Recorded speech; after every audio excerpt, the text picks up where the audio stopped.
Bienvenue dans Isla Grave Podcast. Ici, je vais t'aider à faire décoller ton activité avec des méthodes testées et approuvées en utilisant Instagram et ou un blog de manière éthique, sans prise de tête et en toute sérénité. Prépare un bon morceau de chocolat et mets-toi à l'aise pour ce petit moment ensemble.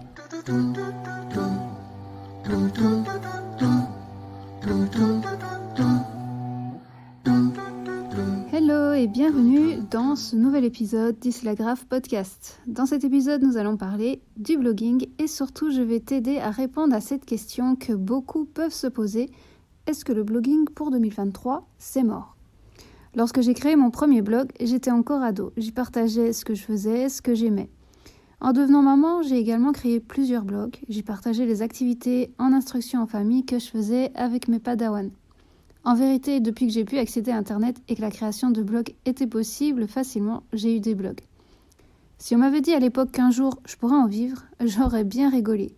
Et pourtant, ça fait quelques années maintenant qu'on peut lire régulièrement que le blogging, ça y est, c'est mort.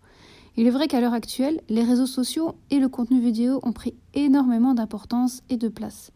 Est-ce que pour autant ça signifie que le blogging est mort ? C'est ce que je te propose de découvrir dans la suite de cet épisode. Si tu es freelance, coach, prestataire de services et que tu te demandes comment tu peux arriver à avoir des clients sans avoir à prospecter, j'ai fait pour toi une vidéo dans laquelle je t'explique ce que tu peux mettre en place. Tu trouveras le lien en description. Alors, est-ce que le blogging est vraiment mort ? La réponse courte est non. Par contre, le blogging a changé. Il ne s'agit plus maintenant de créer un blog pour parler de toi et de ce que tu aimes. Lorsque tu cherches une solution à un problème que tu peux rencontrer, ça va être quoi ton premier réflexe ? Ça va être d'aller sur Google. On va pas faire une recherche type recette gâteau au chocolat inratable sur Instagram. On va aller sur Google. Les réseaux sociaux, c'est un excellent moyen de créer un lien avec sa communauté. Ils vont permettre de partager du contenu de valeur, mais ça va être de manière temporaire.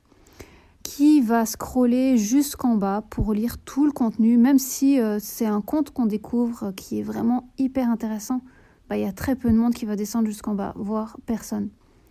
Et tout ce contenu qui est présent, pour au final n'être visible que sur une très courte durée, c'est un peu déprimant. Avec un article de blog, par contre, si tu fais bien le job niveau référencement naturel, le SEO, tes articles pourront être référencés en première page sur certaines recherches, ce qui va leur donner de la visibilité et même aux plus anciens de tes articles, donc c'est pas juste les derniers articles. Oui, le blogging n'est peut-être plus le même qu'avant, mais c'est comme pour tout, il faut évoluer. Il ne s'agit plus de parler de toi, mais plutôt de comment tu vas pouvoir aider tes lecteurs à résoudre un de leurs problèmes. Et pour compléter tout ce que je viens de te dire, voici 2 statistiques que je trouve très intéressantes. 77% des utilisateurs sur Internet lisent des articles de blog. Et pour me faire plaisir, je vais dire à la belge 77%. Voilà, c'est fait. Il y a également plus de 2 millions de nouveaux articles qui sont publiés chaque jour. Tu imagines 77% ou 77% des utilisateurs Internet. Comment peut-on encore dire que le blogging est mort ? Sincèrement, moi je ne comprends pas.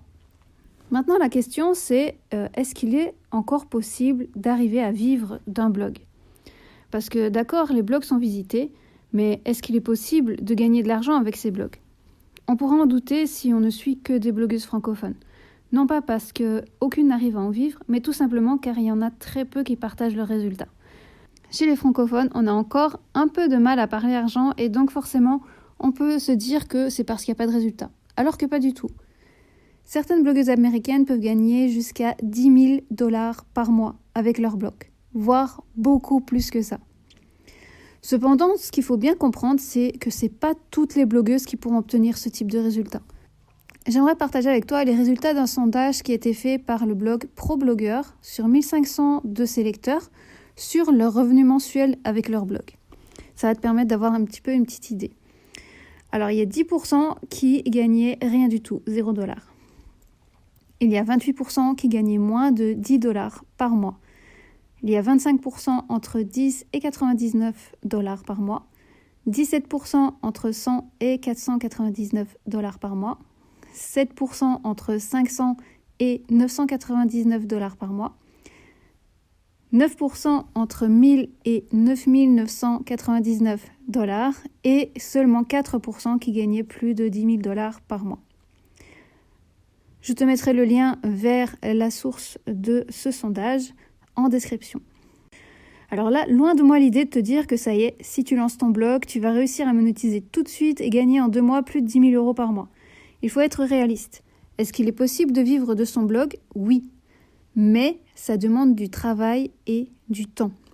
Et si tu décides de te lancer dans cette aventure, il est probable que tu commences par ne rien gagner. Et puis tu vas gagner quelques euros ici et là. Et c'est au fil du temps que les revenus de ton blog vont augmenter pour qu'au final tu puisses dire « je vis de mon blog ». Maintenant, voyons un petit peu pourquoi la plupart des blogs ne vont pas fonctionner. Comme on l'a vu précédemment, ce ne sont pas toutes les blogueuses qui arrivent à passer à l'étape de la monétisation. La plupart du temps, ça va provenir de ces différentes erreurs que nous allons voir ensemble. La première erreur vient d'une niche qui n'est pas définie. Parce que lorsque l'on souhaite bloguer sur tout, on ne peut que difficilement avoir des résultats. En abordant une multitude de thématiques, tu n'aides pas Google à te référencer sur une thématique précise. J'ai d'ailleurs écrit un article sur le blog à ce sujet et je te mettrai le lien en description.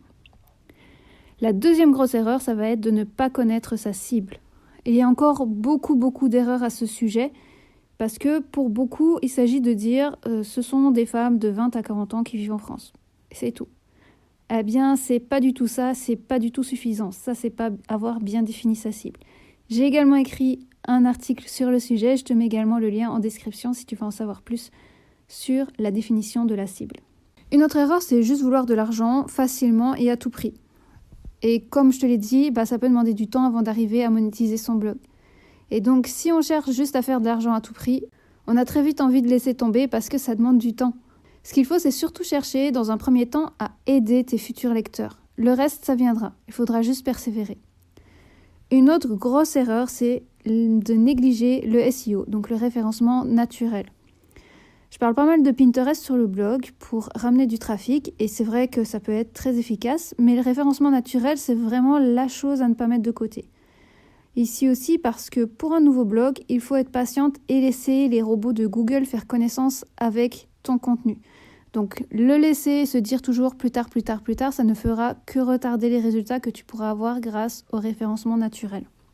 Une autre erreur, ça va être de négliger sa liste email, voire de ne pas en avoir du tout, ou alors de ne pas l'utiliser correctement. La liste email, c'est l'élément indispensable pour un blog, et entre parenthèses, même si on n'a pas de blog, même si on est juste présente sur les réseaux sociaux, je ferme la parenthèse, mais elle est bien trop souvent négligée. Parce que généralement, on ne sait pas trop comment l'utiliser, donc on va juste envoyer une newsletter à chaque nouvel article et puis c'est tout. Alors que la liste email, c'est d'une richesse incroyable et on peut faire énormément de choses avec. Des blogueuses qui n'ont pas de résultats, il y en a. Mais ça ne signifie pas pour autant que le blogging est mort. Par contre, il faut arriver à mettre les bonnes bases qui fonctionnent aujourd'hui et persévérer.